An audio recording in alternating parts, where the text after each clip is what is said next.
tropics, let's get a live look at Nags Head out in the Outer Banks. Some folks out there, meanwhile, other parts of the Outer Banks are on high alert tonight because of Hurricane Erin, which is expected to peak in that area midweek.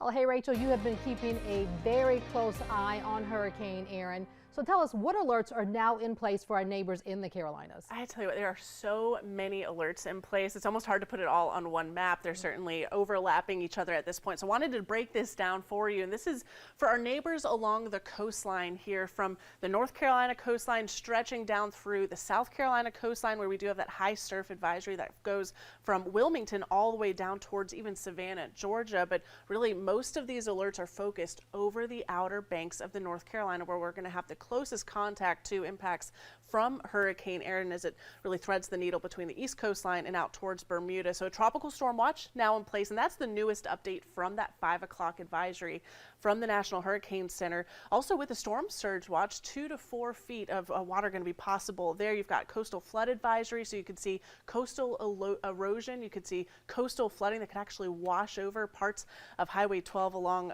certainly the Outer Banks there. They also do have that high surf advisory as mentioned, and rip current risk. I mean, we're talking about an increasing rip current risk in that area, just southeastern parts of North Carolina alone. And this is today, and this isn't even the highest impacts that we're expecting from the rip current risk. Wrightsville Beach just updated their number of rip current rescues, 60 to 70 so far today, peaking between noon and 5 o'clock, and then Surf City with 15 of those rescues. And then this is the view of the ferries, all that long line there with those mandatory evacuations. Certainly going to be busy along the Outer Banks this week. All right, Rachel, now walk us through the timing of these impacts. Exactly when are they going to peak? In middle of the week is what we're thinking. So it's going to be that Wednesday to Thursday time frame where you start to see not only the worst of the rip current, the rough surf risk as well, but even that potential for some tropical storm force winds. And that's why that tropical storm watch is in place. This is what radar could look like. And you'll notice that that center of circulation with that forecast cone still likely major hurricane strength as it's passing just to the east of us. I don't think that we see the hurricane force winds.